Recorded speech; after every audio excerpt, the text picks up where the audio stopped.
10 की साइंस की पढ़ाई करेंगे और आपका जो एंशिएंट रूट है साइंस का, जिसमें चैप्टर नंबर 10 में प्रकाश, परावर्तन एंड अपवर्तन, परावर्तन और अपवर्तन को पढ़ना है। इसी की पार्ट में हम लोग आज 15वां पार्ट की पढ़ाई करेंगे।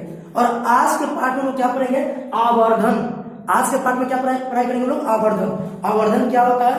आवर्धन से रिलेटेड बहुत सारा ऑब्जेक्टिव आता है, ठीक है ना। आवर्धन से रिलेटेड बहुत सारा ऑब्जेक्टिव पॉइंट है, वो हम लोग जानेंगे, ठीक है। कुछ ऐसा भी आवर्धन का पॉइंट है जो न्यूमेरिकल बनाते समय हमको क्या करेगा?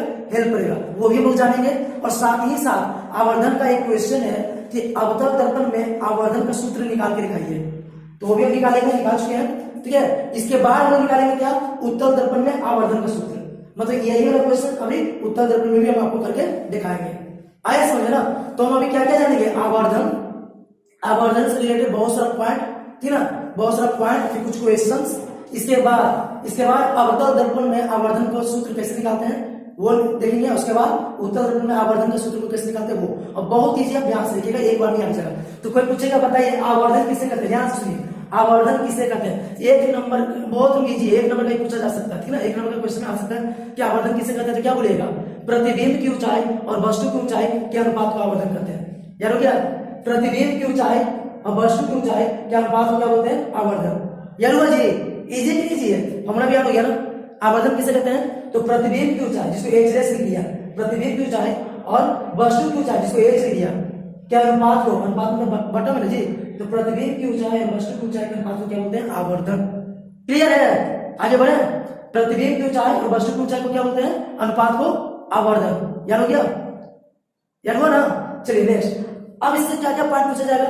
यदि आवर्धन का मान धनात्मक है, आवर्धन जो है धनात्मक है, तो बोलिएगा कि प्रतिबिंब में जो काल्पनिक, आभासी और सीधा है, ठीक है। काल्पनिक का मतलब ही आभासी होता है। तो कभी भी आवर्धन का मान धनात्मक होगा तो प्रतिबिंब कैसा बन रहा होगा? तो काल्पनिक या आभासी, साथ में सीधा। क्योंकि पहले ही बताया था जो भी प्रतिबिंब आभासी होता है वो कैसा बनता है? सीधा। जैसे कह रहे हैं कि आवर्धन का मान +2 है, तो बताइए यहाँ पे जो प्रतिबिंब जो बन रहा है वो बताइए वास्तविक है क्या आभासी है? तो प्लस है ना, प्लस मतलब धनात्मक। अब धनात्मक का मतलब क्या होता है? आभासी। प्रतिबिंब सीधा है या उल्टा है? तो प्लस है ना, तो प्लस मतलब क्या? आभासी। आभासी मतलब क्या? सीधा। आया समझना? तो प्रतिबिंब क्या होगा? सीधा होगा। क्लियर है? उसी प्रकार से जब आवर्धन का मान ऋणात्मक होगा, ऋणात्मक मतलब माइनस, ठीक ना, तो प्रतिबिंब जो होगा वो वास्तविक होगा। प्रतिबिंब जो होगा क्या होगा? वास्तविक और उल्टा। आगे समझा? जब आवर्धन का मान ऋणात्मक होगा, ऋणात्मक मतलब माइनस में, तो प्रतिबिंब क्या होगा? वास्तविक और उल्टा। जैसे यहाँ पर कहेगा कि आवर्धन -2 है, ठीक है, आवर्धन क्या -2 है, तो बताइए प्रतिबिंब वास्तविक है या आभासी? तो माइनस का मतलब क्या होता है? ऋणात्मक, ऋणात्मक मतलब वास्तविक। अब वास्तविक हमेशा कैसा होता है? सीधा या उल्टा? पहले ही बताया कि वास्तविक हमेशा क्या होता है? उल्टा होता है। ये उल्टा प्रतिबिंब है। आ गया? को दिक्कत नहीं? अब आप लोग सब जानते हो कि अवतल दर्पण में आभासी प्रतिबिंब बनता है और वास्तविक भी, सीधा बनता है और उल्टा भी। पता है ना? अवतल दर्पण में दोनों प्रकार के प्रतिबिंब बनता है कि नहीं बनता? पहले हम लोग पढ़ चुके हैं, पहले हम लोग पढ़ चुके हैं कि अवतल दर्पण में दोनों प्रकार के प्रतिबिंब प्राप्त किए जा सकते हैं। तो अवतल दर्पण का आवर्धन क्या होगा? प्लस की माइनस? दोनों का जी। क्यों? तो क्योंकि सर उसमें दोनों प्रकार के प्रतिबिंब बनता है, इसलिए अवतल दर्पण का आवर्धन धनात्मक और ऋणात्मक दोनों होता है। याद हो गया? अब पूछेंगे धनात्मक कब होगा? तो जब सर अवतल दर्पण में प्रतिबिंब जो है आभासी बनेगा, सीधा बनेगा, काल्पनिक बनेगा, सीधा बनेगा, तो उसका आवर्धन क्या हो जाएगा? प्लस। जब अवतल दर्पण में प्रतिबिंब क्या बनेगा? उल्टा बनेगा, वास्तविक बनेगा, तो उसका आवर्धन क्या होगा? माइनस। माइनस का मतलब ऋणात्मक। तो ये पॉइंट क्लियर हुआ? समझा क्या कि अवतल दर्पण का ये आवर्धन जो है धनात्मक और ऋणात्मक कब होगा? कोई दिक्कत? चलिए नेक्स्ट। उत्तल दर्पण में हम लोग सब जानते हैं कि उत्तल दर्पण में हमेशा सीधा बनता प्रतिबिंब और आभासी, पता है ना? उत्तल दर्पण में प्रतिबिंब जो है हमेशा सीधा और आभासी बनता है, ठीक है। तो उत्तल दर्पण में जब प्रतिबिंब सीधा बनेगा, आभासी बनेगा, तो अभी बताएं आभासी के लिए कैसा होता है आवर्धन? धनात्मक होता है ना। तो उत्तल दर्पण का उत्तल दर्पण का आवर्धन हमेशा कैसा होगा? धनात्मक। कोई दिक्कत? तो अवतल दर्पण का धनात्मक और ऋणात्मक दोनों होगा, लेकिन उत्तल दर्पण का हमेशा कैसा होगा? आवर्धन धनात्मक होगा। क्लियर है? कोई दिक्कत नहीं? चलिए, आवर्धन का वैल्यू अगर 1 आ रहा है या 1 से ज्यादा आ रहा है, अगर 1 से ज्यादा देखिए आवर्धन का वैल्यू 1 से ज्यादा, जैसे यहाँ देखिए 1 से ज्यादा है ना, ये माइनस है, कोई मत देखिए, अभी ये वैल्यू को देखिए। आवर्धन का मान जब 1 से ज्यादा होगा तो प्रतिबिंब की ऊंचाई ज्यादा होगा। आगे सुनिए, आवर्धन का मान 1 से ज्यादा होगा तो प्रतिबिंब की ऊंचाई क्या होगा? वस्तु की ऊंचाई से ज्यादा होगा, ठीक है। आवर्धन एक होगा, आवर्धन का मान एक होगा तो प्रतिबिंब की ऊंचाई अब वस्तु की ऊंचाई दोनों क्या होगा, बराबर। वही यहाँ पर लिखा हुआ है, जब आवर्धन एक से अधिक तो प्रतिबिंब जो वस्तु से क्या होगा, बड़ा होगा। कोई दिक्कत? जब आवर्धन क्या होगा, एक होगा, आवर्धन क्या होगा, एक होगा तो प्रतिबिंब जो होगा वो वस्तु के क्या होगा, बराबर होगा। ऐसे समझना, प्रतिबिंब जो होगा वस्तु के क्या होगा, बराबर होगा। और आवर्धन जब एक से छोटा होगा तो प्रतिबिंब भी क्या होगा, वस्तु से छोटा होगा। क्लियर है कि नहीं? इजी है जी। आवर्धन एक से बढ़ रहा, प्रतिबिंब भी वस्तु से बढ़ रहा। कोई दिक्कत? आवर्धन एक के बराबर, प्रतिबिंब भी वस्तु के बराबर। आवर्धन एक से छोटा, प्रतिबिंब भी वस्तु से छोटा। इजी ट्रिक है ना? नहीं समझ आया? कोई दिक्कत इसमें, इस पॉइंट में? नहीं। चलिए, एक ये भी होता है डिफिनेशन की प्रतिबिंब दूरी और वस्तु दूरी के अनुपात को क्या बोलते हैं, आवर्धन। प्रतिबिंब दूरी को लोग भी लिखते हैं, वस्तु दूरी को क्या लिखते हैं, यू। पता है ना आप लोगों को? प्रतिबिंब दूरी को भी, वस्तु दूरी को यू। तो आवर्धन बराबर क्या होता है, ए बराबर माइनस बी बटे यू। कोई दिक्कत? आवर्धन बराबर क्या होता है, माइनस बी बटे यू। तो ए बराबर माइनस बी बटे यू, ए बराबर एच एस बटे एच, तो एल एच बराबर तो आर एच एस के बराबर हो जाएगा। हो जाएगा ना? देखो नया फॉर्मूला बनकर तैयार हो गया कि नहीं हो गया? तो ए बराबर क्या होता है, एच एस बटे एच माइनस बी बटे यू। ये तीनों क्या है, फॉर्मूला। क्वेश्चन कोई दिक्कत इसमें? समझ आ गया ना? कोई प्रॉब्लम नहीं ना? चलिए आगे बढ़ते हैं। कभी कभी ये क्वेश्चन पूछा जाता है, बोले थे ना कि कुछ क्वेश्चन इसमें ये पूछा जाता है कि बताइए आवर्धन m बराबर प्लस 1 है, इसका क्या अर्थ है? m बराबर प्लस 1 इसका क्या अर्थ है? तभी पता है 1 का अर्थ क्या है, प्रतिबिंब और वस्तु दोनों क्या होगा, बराबर ना? बताइए नहीं पता? m बराबर 1, अभी प्लस को छोड़ दीजिए, प्लस को छोड़ दीजिए, m बराबर 1, m आवर्धन को बोलते हैं ना, तो आवर्धन m जो है वो 1 है, इसका मतलब है दोनों बराबर है, वस्तु और प्रतिबिंब दोनों बराबर। अब प्लस का मतलब क्या होता है, तो प्लस का मतलब होता है कि प्रतिबिंब जो है क्या है, काल्पनिक है और सीधा है। आगे समझना, उसी प्रकार सीखेगा कि आवर्धन जो है -2 है, इसका क्या अर्थ है? क्या अर्थ है इसका? यही अर्थ है कि प्रतिबिंब की ऊंचाई वस्तु की ऊंचाई का दुगना है। क्या है? प्रतिबिंब की ऊंचाई वस्तु की ऊंचाई का क्या है, दुगना। देखिए यहाँ पर एक क्वेश्चन नहीं, बहुत सारे क्वेश्चन बता रहे हैं, ध्यान से सुनिए। बस यहाँ पर चेंज कर रहे हैं तो उसी के अनुसार चेंज हो रहा है। नहीं, अभी 1 था तो बराबर हो गया, अब कर दिए 2 तो प्रतिबिंब जो वस्तु की क्या हो गया, दुगना हो गया। आया समझना? और माइनस का मतलब क्या है, तो माइनस का मतलब क्या है कि प्रतिबिंब जो है वो वास्तविक है। कोई दिक्कत? प्रतिबिंब जो बन रहा है वो क्या हो रहा है, वास्तविक बन रहा है। क्लियर हो गया? अगर ऐसे ही लगेगा कि +2/3 ये वैल्यू है, आवर्धन का मान +2/3, इसका क्या मतलब? इसका मतलब ये कि प्रतिबिंब की ऊंचाई वस्तु की ऊंचाई की 2/3 गुना है। नहीं जी, प्रतिबिंब की ऊंचाई वस्तु की ऊंचाई की 2/3 गुना है। कोई दिक्कत? और प्लस का अर्थ है कि प्रतिबिंब जो है वो क्या है, आभासी है। समझ आ रहा है? तो इसको किसी भी तरीके से पूछ सकता है, जरूरी नहीं कि +1 ही पूछेगा, किसी भी तरीके से पूछ सकता है। तो बता दोगे? कोई दिक्कत?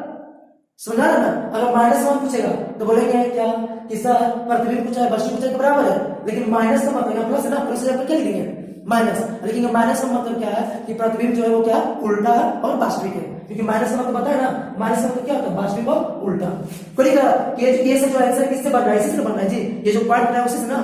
तो ऐसा कुछ भी क्वेश्चन अगर बना लोगे तो आपसे पूछा जाएगा, बताइए आवर्धन जो है ऐसा है 4/3 -4/3 है। आवर्धन जो है -4/3 है। इसका क्या मतलब? इसका यही मतलब कि जो प्रतिबिंब है वस्तु की ऊंचाई का 4/3 गुना है जी, प्रतिबिंब जो है वस्तु की ऊंचाई का 4/3 गुना है। लेकिन माइनस का मतलब क्या है, माइनस का अर्थ यह है कि प्रतिबिंब जो है उल्टा और वास्तविक है। तो ऐसा सब बहुत बता दी, उम्मीद आपको समझ आ गया। आगे समझ में तो आप ऐसा से 2-3 क्वेश्चन खुद से बना के लिख लेना, हमें क्या बना के लिखिए ना पॉइंट, और खुद से 2-3 को बनाकर लिख लोगे, इससे आपका प्रैक्टिस हो जाएगा। कोई दिक्कत? अब हम लोग आगे बढ़ते हैं। आगे क्या है कि अवतल दर्पणों का आवर्धन साबित करके दिखाना, आवर्धन का फॉर्मूला साबित करके दिखाना बहुत इजी, बहुत ज्यादा इजी है। कुछ इतना पहले एक अवतल दर्पण बनाना, माना ए क्या है, एक अवतल दर्पण है जिसमें ए भी क्या है, एक वस्तु है ना, तो वस्तु है तो प्रतिबिंब कैसे बनता है आपको पता नहीं पता कि सीधा जो जाना कहां से जाता है, फोकस पे जाता है ना, पता है ना। और जो ध्रुव क्यों आता है वो तय डिग्री का कोण बनाते हुए क्या जाता है, लौट जाता है ना, और दोनों जहां पर मिला वही प्रतिबिंब बन जाता है। ये पता है कि नहीं पता आप लोगों को? पता है ना जी। तो चलिए ऐसा प्रतिबिंब, ऐसा फिगर बना लिया, ठीक है। ये आप लोग खुद से बना लोगे, नहीं खुद से बना लोगे, क्या नहीं मतलब ये अवतल दर्पण है, ठीक है। इसमें ये वस्तु जो है तो पहले क्या होगा, मान लीजिए ए पे ये सी है, तो जो ये सीधा होगा कहां से जाएगा, एक्स जाएगा जी, और जो पी में आएगा, पी में वो क्या होगा, उतना ही एंगल बढ़ते निकलेगा कि नहीं निकलेगा, वही निकलेगा। तो एक हमने यहाँ पे किए हुए हैं। कोई दिक्कत? समझ आया है? ये फिगर जब आपको समझ आ जाए तो बन जाएगा। तो वही यहाँ पर लिख दिए चिन्ह परिपाटी से, चिन्ह परिपाटी से ध्यान से देखिए तो जरा, किसी भी कोई भी गोलीय दर्पण आपके पास है और उसमें किसी भी चीज की दूरी नापना तो कहां से नापते हैं, ध्रुव से। कहां से? ध्रुव से। ध्रुव के बाईं ओर जो भी दूरी होता है वो क्या होता है, माइनस होता है। किस होता है? माइनस में। ध्रुव के दाईं ओर क्या होता है, प्लस में ध्रुव को ऊपर, प्लस ध्रुव के नीचे माइनस। आ रहा है समझ में? चलिए ठीक। तो यहाँ पर देखिए जरा कि ए बी वस्तु की ऊंचाई है ना, अब वस्तु की ऊंचाई को क्या लिखेंगे? देखिए जरा वस्तु की ऊंचाई को एच लिखते नहीं, तो ए बी जो वस्तु की ऊंचाई ए बी है उसको क्या लिखेंगे? ऊपर का प्लस की माइनस, प्लस, यहाँ प्लस लिख सकते हैं ना, तो प्लस लिखो या नहीं लिखो कोई फर्क नहीं पड़ता। अब ये नीचे A B A dash B dash, ये प्रतिबिंब की ऊंचाई है जी।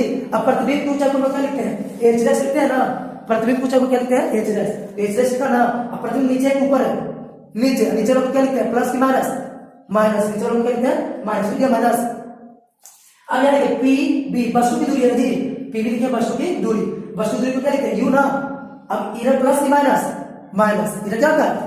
माइनस होता है ना, आप लोगों को पता है ना, पहले का वीडियो आप देख चुके हो ना, पहले का वीडियो आप एक करके सब वीडियो देख लीजिए, आया समझ ना, तो आपको अच्छा से समझ आएगा। इधर क्या होता है? माइनस होता है ना, तो ये हो गया माइनस, कोई दिक्कत नहीं ना।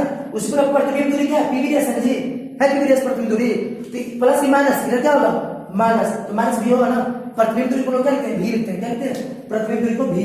अभी क्या होगा? माइनस, और क्यों? किधर बन रहा है ना जी? नहीं, उसी प्रकार फोकस दूरी पी है ना, किधर है? इधर है ना जी, जो भी इधर होता है वो क्या होता है? माइनस, को दिखा?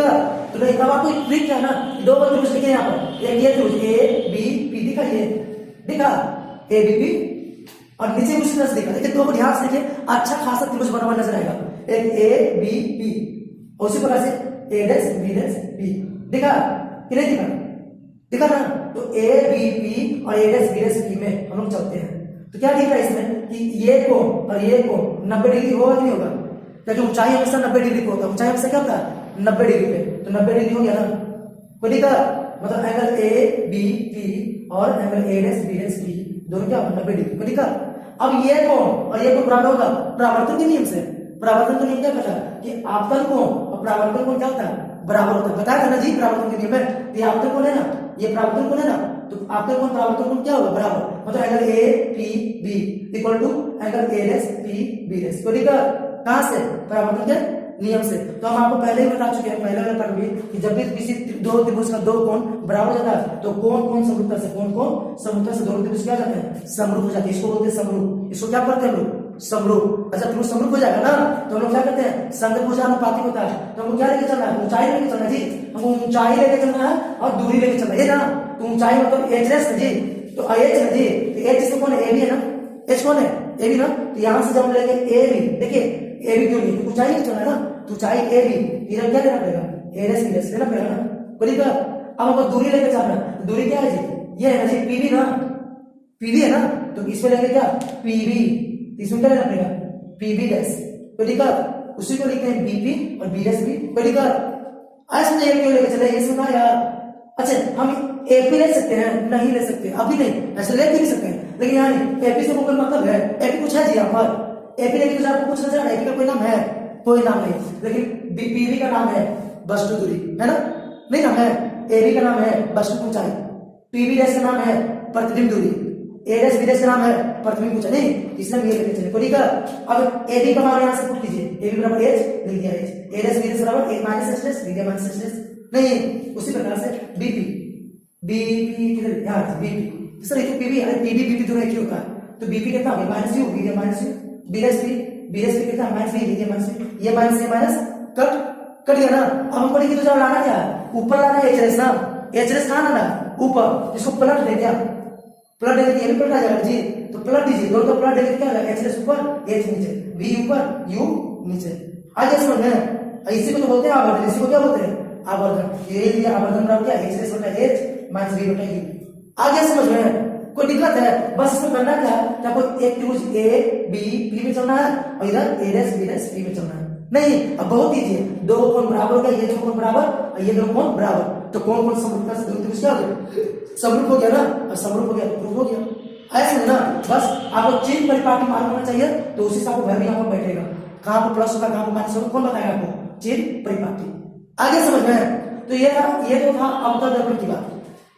अब इसको साफ कर लेते हैं, और साफ करके क्या दिखाएंगे? उत्तल दर्पण। जब हम इसको साफ कर ले उससे पहले आपको क्या करना है? इसका जल्दी से स्क्रीनशॉट ले लीजिए, जल्दी से इसका स्क्रीनशॉट ले लीजिए। स्क्रीनशॉट लेकर के क्या कर लोगे? आप अपना नोट्स कॉपी बना लोगे, आया समझना। आप अच्छा खासा नोट्स बनकर क्या हो जाएगा, तैयार हो जाएगा। हर एक वीडियो में आपको नोट्स मिल रहा है, नहीं मिल रहा है, हर एक वीडियो में आपको नोट्स मिल रहा है, ताकि आपको नोट्स बनाने में कोई दिक्कत नहीं होगा। कहीं भी कोचिंग जाने की जरूरत नहीं पड़ेगा, किसी भैया दीदी के पास जाने की जरूरत नहीं पड़ेगा। बस आप खुद से घर पे बैठे बैठे मेरा वीडियो देख करके हर एक सब्जेक्ट का वीडियो यहाँ पर बन रहा है, हर एक सब्जेक्ट का, और सभी सब्जेक्ट में क्या मिल रहा है, नोट्स मिल रहा है, ठीक ना। तो कहीं पर आपको कोचिंग करने की जरूरत नहीं पड़ेगा। बस हर एक पार्ट का आप क्या कीजिए, वीडियो देखते रहिए और उसका नोट्स कॉपी बनाते रहिए। फिर भी आपको कहीं दिक्कत होता है तो आप कमेंट बॉक्स में हमको क्या कीजिए, मैसेज कीजिए। कमेंट बॉक्स में मैसेज कीजिए, हम जरूर आपको रिप्लाई करेंगे, हम रिप्लाई करेंगे आपको। और ठीक ना, और जो आपको दिक्कत होगा उसको हम क्या करेंगे, हल भी करेंगे।